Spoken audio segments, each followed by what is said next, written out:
بزرگان محترم، برادران اسلام، آج 12 ربیع الاول جمعے کا دن ہے، اور یہ دن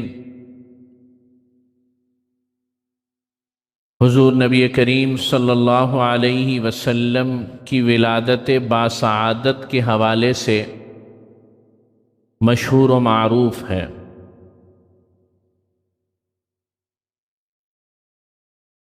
میں اس تفصیل میں نہیں جاؤں گا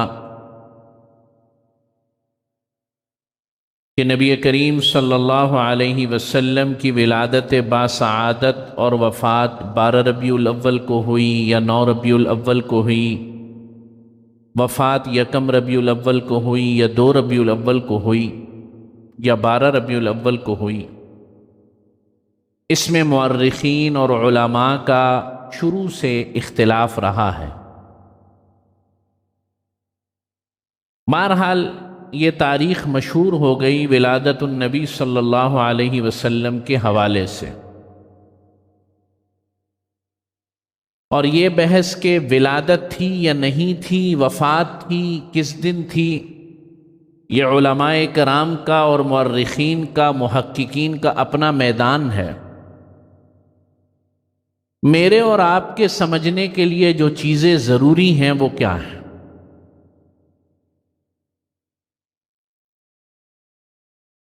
جیسے میں نے پچھلے جمعے عرض کیا تھا کہ ولادت النبی صلی اللہ علیہ وسلم تو کائنات کا سب سے اہم ترین،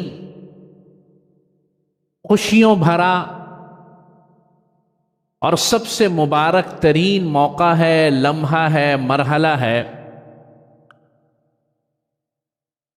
حضرت انس رضی اللہ تعالی عنہ فرماتے تھے کہ جب نبی کریم صلی اللہ علیہ وسلم مکے سے مدینہ تشریف لائے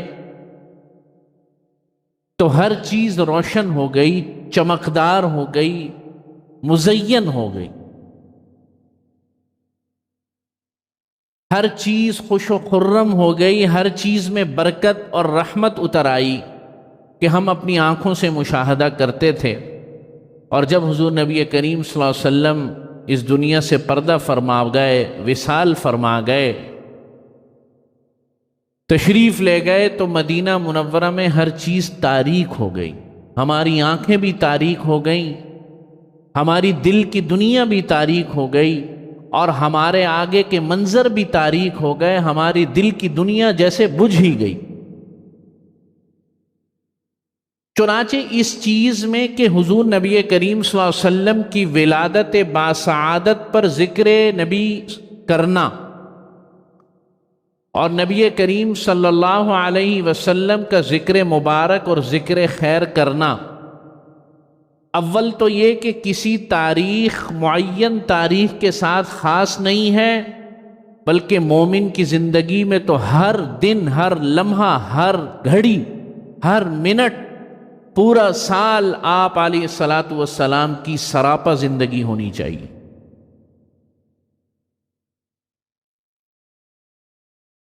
پچھلے جمعے کو میں نے ایک آیت تلاوت کی، فَالَّذِينَ آمَنُوا بِهِ وَعَزَّرُوهُ وَنَصَرُوهُ،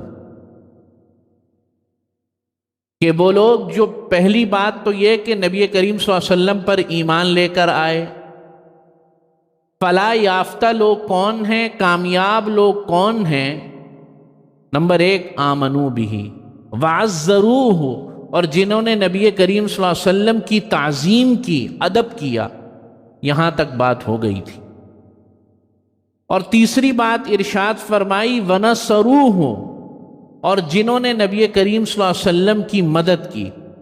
جب آپ علیہ الصلاۃ والسلام دنیا میں حیات تھے، تشریف فرما تھے، تو حضور کی زندگی اور حضور کے مشن کے ساتھ ساتھ لگے رہے۔ بدر میں بھی ساتھ، احد میں بھی ساتھ، مکے میں بھی ساتھ، مدینے میں بھی ساتھ، جنگوں میں بھی ساتھ، امن میں بھی ساتھ، معاہدوں میں بھی ساتھ، خیبر میں بھی ساتھ، تبوک میں بھی ساتھ، یعنی ونصروہ، انہوں نے نبی کریم صلی اللہ علیہ وسلم کی مدد فرمائی۔ دین کی مدد کی. اور حضور علیہ الصلاۃ والسلام کے اس دنیا سے جانے کے بعد اس مدد کا مطلب یہ ہے کہ آپ علیہ الصلاۃ والسلام کے دین کی نشر و اشاعت، چاہے وہ کسی انداز میں بھی ہو، چاہے وہ علم و تعلم کے انداز میں ہو، چاہے وہ جہاد کے انداز میں ہو، چاہے وہ دعوت و تبلیغ کے انداز میں ہو، چاہے وہ فلاحی امور کے حوالے سے ہو، جس مرضی میدان میں ہو، جس کام کے اندر دین کی مدد و نصرت ہوتی ہو، یہ نبی کریم صلی اللہ علیہ وسلم کی مدد و نصرت ہے. آپ سمجھ رہے ہیں بات؟ یعنی حضور کی زندگی میں تو جنہوں نے مدد کرنی تھی انہوں نے کی، صحابہ اکرام کی جماعت نے، مومنین نے.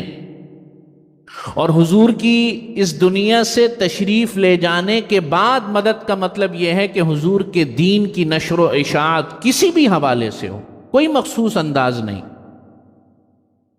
جہاں دین کا، شریعت کا، سنت کا، قرآن کا، دینی شاعر کا فائدہ ہو، یہ براہ راست حضور نبی کریم صلی اللہ علیہ وسلم کی مدد و نصرت ہے. اور اگلی بات جو ارشاد فرمائی، جو کہ سب سے اہم ترین ہے اور جو آج کا میرا اصل موضوع بھی ہے اور جس کی طرف سب سے زیادہ غفلت بھی ہے، جس کو ہم بحیثیت امت بھلا چکے ہیں، فراموش کر چکے ہیں، وہ ہے وَاتَّبَعُوا النُّورَ الَّذِي أُنزِلَ مَعَهُ أُولَئِكَ هُمُ الْمُفْلِحُونَ. اور وہ کہ جنہوں نے ایمان لائے، پھر مدد کی، ایمان لائے، حضور کی توقیر کی، عزت و احترام کیا، ادب کیا، وَنَصَرُوهُ، حضور کی مدد و نصرت کی، زندگی میں بھی اور زندگی کے بعد دین کی مدد کی صورت میں.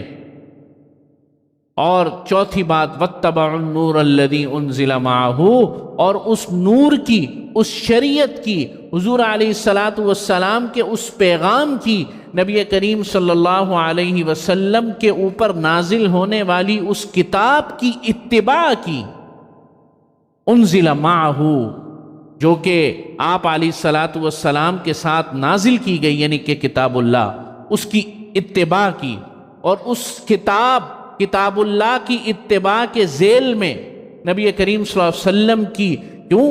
اس لیے کہ آپ علیہ الصلاۃ والسلام سراپا تفسیر ہیں کتاب اللہ کی.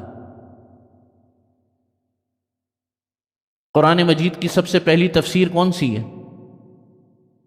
نبی کریم صلی اللہ علیہ وسلم کی زندگی، اولین تفسیر اور تشریح آپ علیہ الصلاۃ والسلام کی ذات اقدس ہے. حضرت عائشہ سے کسی نے پوچھا نا کہ حضور کے اخلاق کیسے تھے، فرمایا تم نے قرآن نہیں پڑھا؟ حضور کے اخلاق تو ہیں، حضور کی زندگی سراپا قرآن تو ہے، ورنہ اللہ کے لیے کیا مشکل تھا کہ ایک کتاب کو خانہ کعبہ کے اوپر نازل فرما دیتے اور کہتے ہاں بھائی پڑھو، اس پہ ہدایت حاصل کرو. ایک نمونہ چاہیے تھا.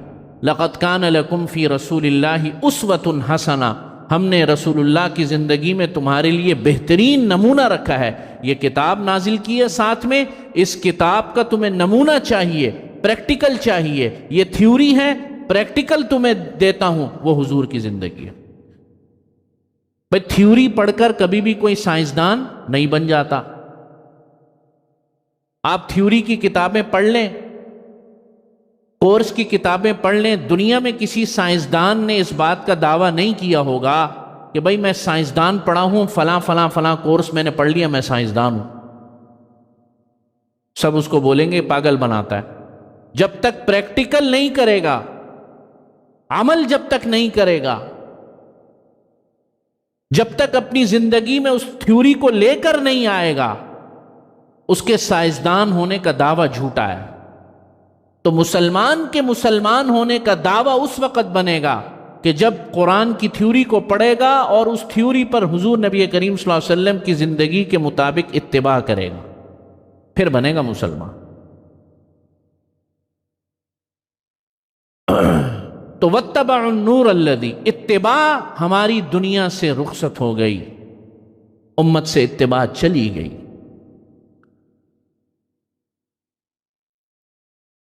یہ وہ آپ علیہ الصلاۃ والسلام کی اتباعت اور اطاعت جو میں نے آیت خطبے میں تلاوت کی کہ محض محبت کا دعویٰ، بغیر اطاعت کے محبت کا دعویٰ صرف نرا دعویٰ ہے۔ قرآن کہتا ہے قل ان کنتم تحبون اللہ، اے نبی صلی اللہ علیہ وسلم آپ فرما دیجئے، اے نبی صلی اللہ علیہ وسلم آپ فرما دیجئے ان کنتم تحبون اللہ، اگر تم اللہ سے محبت رکھتے ہو، فاتبعونی، اللہ سے محبت کا معیار یہ ہے کہ میری اتباع کرو، یحببکم اللہ، پھر اللہ تمہیں محبوب جانے گا۔ اتباع رسول کے بغیر معلوم ہوا کہ اللہ رب العزت کی محبت بھی محبت نہیں، اللہ رب العزت کو احکم الحاکمین تسلیم کرنا، خدا تسلیم کرنا، حضور کی اطاعت کے بغیر بھی میرا دعوے کا دعوی، فاتبعونی، اتباع کرنی پڑے گی میری، پھر اللہ تمہیں محبوب جانے گا۔ اللہ دوسری جگہ فرماتے ہیں وَمَن يُطِعِ الرَّسُولَ فَقَدْ أَطَاعَ اللَّهَ، جس نے اللہ کے رسول کی اطاعت کی، نبی کریم صلی اللہ علیہ وسلم کی، فقط اطاع اللہ، اس نے اللہ کی اطاعت کی۔ اس آیت سے وہ بات سمجھ میں آ رہی ہے جو میں نے ابھی عرض کی کہ قرآن مجید کی اصل تفسیر، سب سے پہلی تشریح اور تفسیر حضور نبی کریم صلی اللہ علیہ وسلم کی زندگی ہے، آپ کی حیات طیبہ۔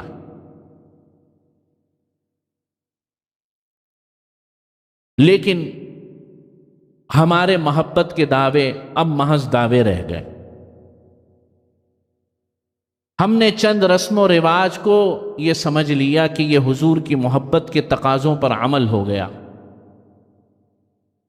میں نے آپ کو پچھلے جمعے میں تعظیم رسول صلی اللہ علیہ وسلم کے کچھ مظاہر، کچھ واقعات کہ حضور کی تعظیم اور ادب کیسا ہے، کیسا ہونا چاہیے، صحابہ نے کیسا کیا ہے، اس کی کچھ جھلک پیش کی۔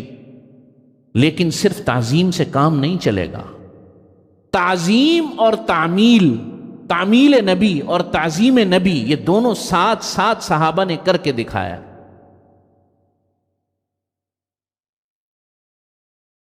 قرآن مجید میں اللہ نے تعظیم نبی کو بھی بیان فرمایا، لیکن تعمیل نبی صلی اللہ علیہ وسلم، تعمیل حکم نبی صلی اللہ علیہ وسلم، اس پر بہت زیادہ زور دیا، اور یہی پہلو ہماری زندگیوں سے ختم ہو گیا۔ حضرت عمر رضی اللہ تعالیٰ عنہ حج پر تشریف لے گئے، اور جب حجر اسود کا بوسہ دینے لگے نا تو کہنے لگے مجھے پتا ہے تو ایک پتھر ہے، نہ کوئی فائدہ دے سکتا ہے نہ کوئی نقصان دے سکتا ہے، تیرے اندر کوئی طاقت نہیں کہ تو کسی کو کوئی نقصان دے سکے یا نفع رسانی کر سکے، لیکن میں صرف تجھے اس لیے چومتا ہوں طواف سے پہلے کہ میں نے اپنے حبیب صلی اللہ علیہ وسلم کو تجھے چومتے ہوئے دیکھا۔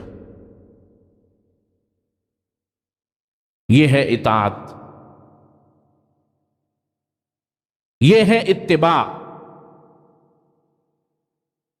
یہ ہے صحابہ کی زندگی کا وہ پہلو کہ جس نے 23 سال کے مختصر عرصے میں نبوت عطا ہونے کے بعد عرب کے پورے معاشرے کو، کفریہ معاشرے کو توحید میں بدل دیا،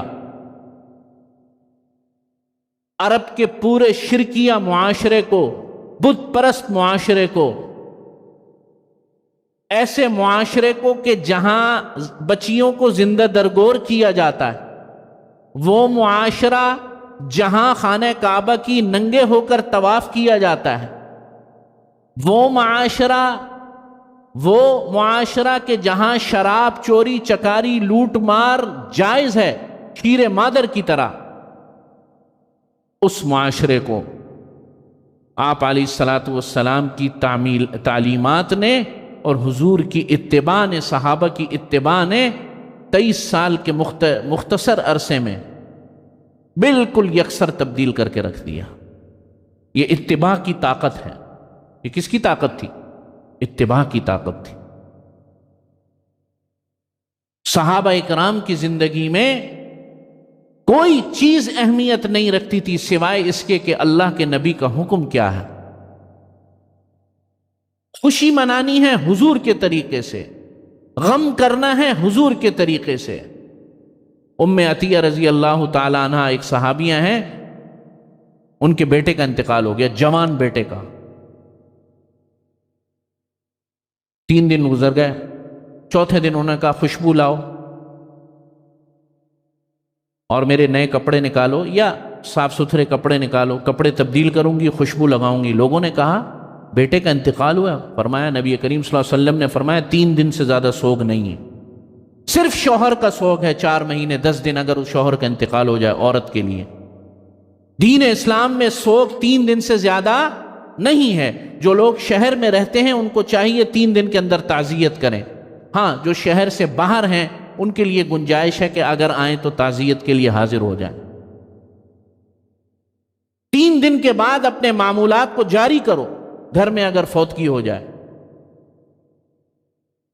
آپ دیکھ رہے ہیں خوشی اور غمی دونوں کے معیار اللہ کے نبی نے قائم فرمائے ہیں۔ خوشی بھی اس طرح منائی جائے گی جیسے حضور نے فرمایا، غمی بھی اس طرح اظہار کیا جائے گا جیسے حضور علیہ الصلاۃ والسلام نے کیا۔ جب نبی کریم صلی اللہ علیہ وسلم نے بچے کے پیدا ہونے سے لے کر کہ جب پیدا ہوتا ہے دائیں کان میں اذان دینی ہے، سیدھے کان میں اذان دینی ہے، اور اقامت بائیں کان میں کہنی ہے، اور اس وقت سے لے کر قبر میں اتارنے تک کے احکامات کو بیان فرما دیا۔ بیان کیا کہ نہیں کیا؟ بولو بھائی، بیان کیا نا؟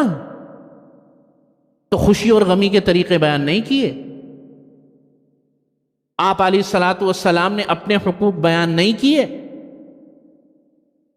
آپ علیہ الصلاۃ والسلام نے دین کے معیارات کو، جن معیارات پر حضور کی محبت کا اظہار ہو، ان کو بیان نہیں کیا؟ حضور نے نہیں فرمایا صلی اللہ علیہ وسلم کہ جس مجلس میں میرا نام نامی لیا جائے اور کوئی بھی درود نہ پڑے، میرا نام کسی کے آگے لیا جائے اور آگے سے درود نہ پڑھا جائے تو تباہ و برباد ہو وہ شخص، ہلاک ہو وہ شخص۔ اپنا حق بیان نہیں فرمایا، اپنی محبت کا حق بیان نہیں فرمایا، ہر چیز بیان فرمائی۔ لیکن ہم موجودہ معاشرہ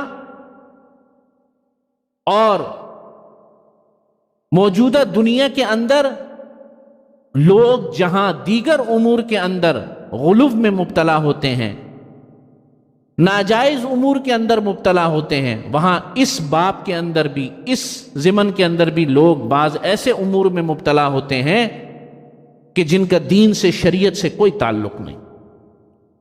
حضرت عیسیٰ علیہ الصلاۃ والسلام اس دنیا سے رخصت تو نہیں ہوئے، رفع سما ہوا قرآن مجید کے مطابق، اور اس دنیا سے اٹھا لیے گئے۔ 300 سال گزر گئے۔ کتنے؟ 300 سال۔ اب یہ روایت صحیح ہے یا غلط کہ 25 دسمبر کو حضرت عیسیٰ علیہ الصلاۃ والسلام کی پیدائش ہوئی؟ اہل نصارہ کے یہاں، عیسائیوں کے یہاں یہ تاریخ معروف ہے۔ چلو جی، حضرت عیسیٰ علیہ الصلاۃ والسلام کی اس دنیا سے جانے کے بعد، یعنی رفع سما کے 300 سال کے بعد، یہ خیال پیدا ہوا کہ بھئی 25 دسمبر حضرت عیسیٰ کا یوم ولادت ہے، اس دن کچھ لوگ جمع ہو جائیں اور حضرت عیسیٰ کا ذکر کریں۔ شروع میں لوگ جمع ہونے شروع ہوئے، اور اس کے بعد جو ہے کچھ عرصہ گزرا، ان مجالس کو انٹرٹین کرنے کے لیے، اس میں رنگ بھرنے کے لیے پھر چیزیں ایڈ ہوتی چلی گئیں۔ دیکھو، سنت کا حسن یہ ہے کہ مراکش سے لے کر آپ برونائی دارالسلام تک چلے جائیں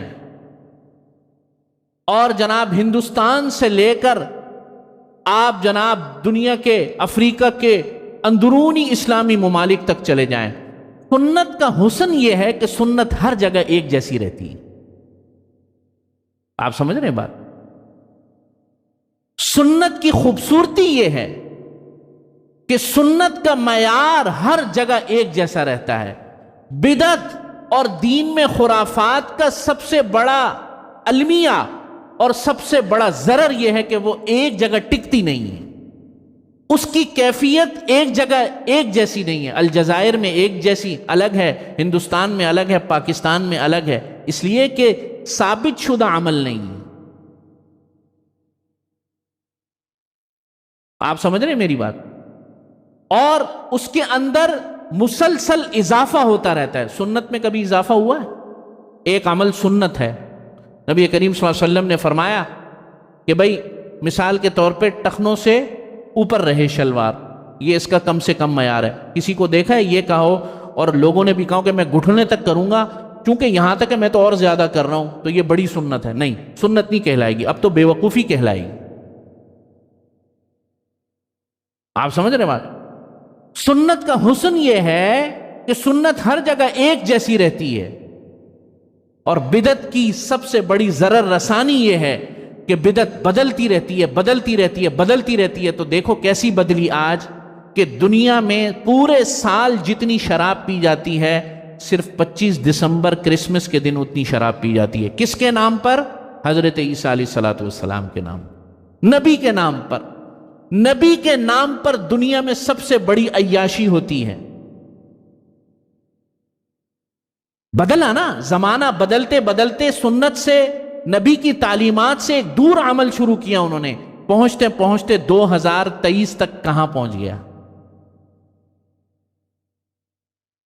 اس لیے بعض لوگ کہتے ہیں کہ یہ تو ٹھیک عمل ہے چراغاں کرنا، پہلے چراغاں ہوتا تھا، اب پورے پاکستان کے شہروں میں مقابلے ہو رہے ہیں کیک کے مقابلے ہو رہے ہیں کہ نہیں ہو رہے؟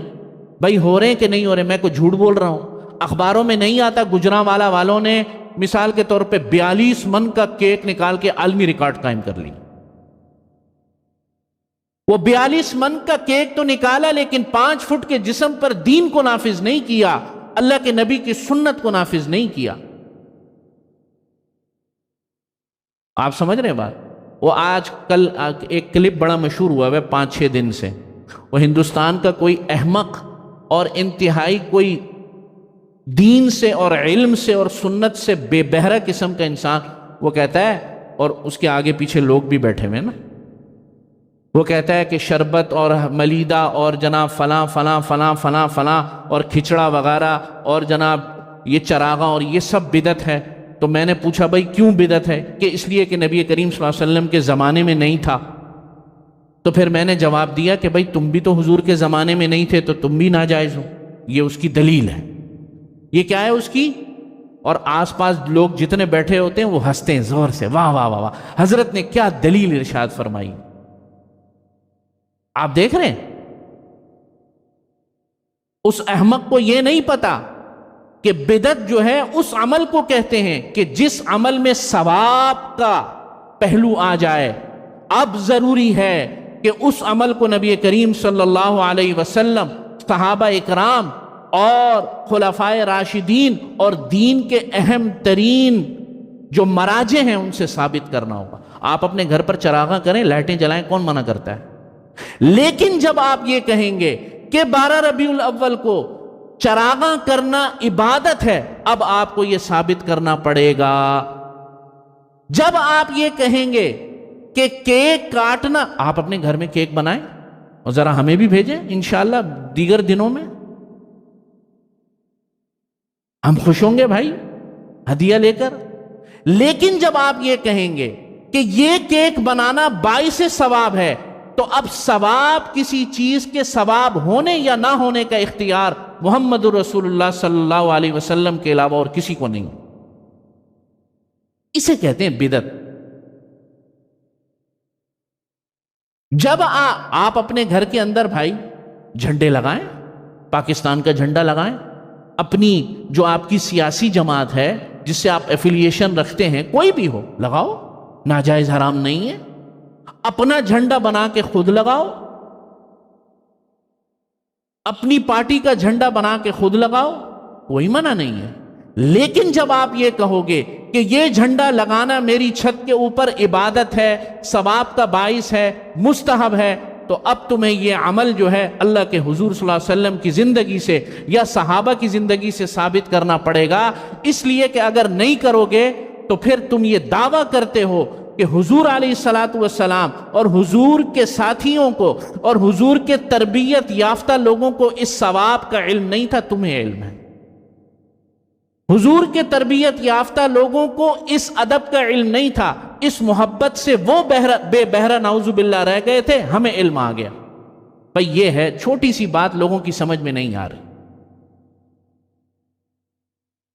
تو میرے عزیز دوستوں اور بزرگوں، محبت ہو، اطاعت ہو، اور آپ صلی اللہ علیہ وسلم کی تعظیم ہو، حضور علیہ الصلوۃ والسلام کے دین کی نصرت ہو، یہ تمام کی تمام چیزیں، یہ تمام کے تمام امور ہماری ضروریات دین میں داخل ہیں، ایمان میں داخل ہیں۔ لیکن ہر عمل کہ جس عمل پر ثواب کا نام ہو، جس عمل پر عبادت کا نام ہو، اس عمل کو عبادت اور اس عمل کو ثواب اس وقت کہا جائے گا کہ جب حضور نبی کریم صلی اللہ علیہ وسلم اور آپ علیہ الصلوۃ والسلام کے تربیت یافتہ لوگوں سے وہ سند بن کر آپ کے اور میرے پاس آئے، پھر اس کو ثواب کہا جائے۔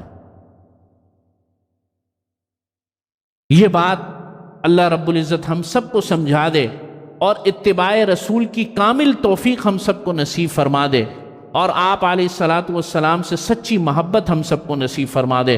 وآخر دعوانا ان الحمد للہ رب العالمین۔